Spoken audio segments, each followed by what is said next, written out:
Le mercredi, en fait, on vend notre pain dans 2 AMAP. AMAP, c'est Association de maintien de l'agriculture paysanne. Donc avec ces AMAP, on a des contrats pain. Donc les adhérents de ces AMAP, en fait, s'engagent à nous payer à l'avance 6 mois de pain. Et donc ils nous accompagnent dans notre démarche d'installation parce que c'est d'abord un maintien, en fait, enfin, c'est aussi un soutien. On recherchait aussi cette proximité avec les consommateurs, on va dire.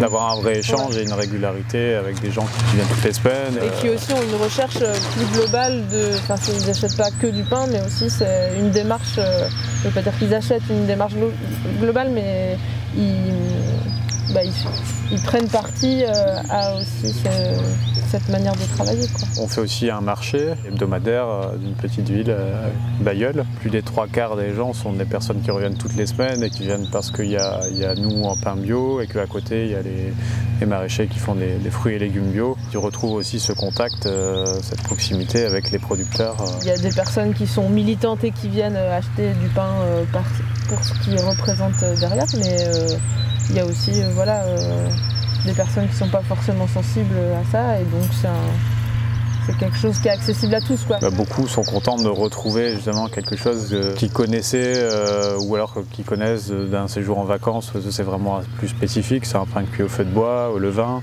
Des choses qu'on ne trouve pas forcément dans les boulangeries traditionnelles. Donc ouais, les retours qu'on a, c'est surtout par rapport au goût, et ça nous plaît, parce qu'on a envie d'abord que notre pain il soit bon. Après, les personnes, c'est le fait que ce soit cultivé en bio, ça peut être un autre critère, mais pas seulement. Le fait que ce soit un pain qui se conserve plus longtemps. Des personnes qui viennent pour les questions de digestion aussi, donc qui commencent à avoir des sensibilités par rapport au gluten et qui soit s'orientent vers des pains au levain avec des variétés de blé de pays, ou des semences paysannes. Et puis aussi on a des personnes qui ont vraiment plus de soucis. Alors là on propose du petit épeautre, mais à l'heure actuelle on ne fait pas de pain sans gluten. Pourquoi les gens viennent aussi Ouais, un peu pour tout ça. Ouais, pour tout ça à la fois, quoi. Travailler en filière courte, ça permet à chacun en fait d'avoir la juste valeur des choses avec son juste prix.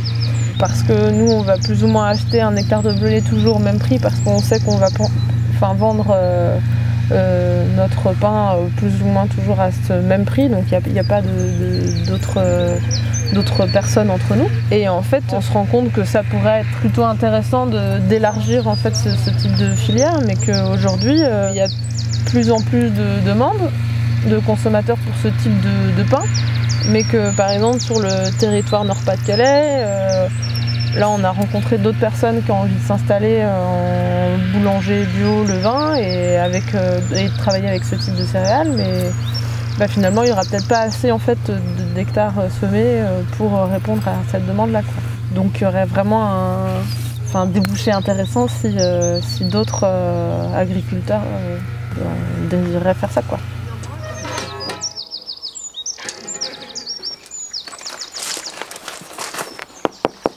Là c'est parfait. Ouais, ils sont en train de cuire. Et oui, c'est pour ça que j'ai détourné, parce que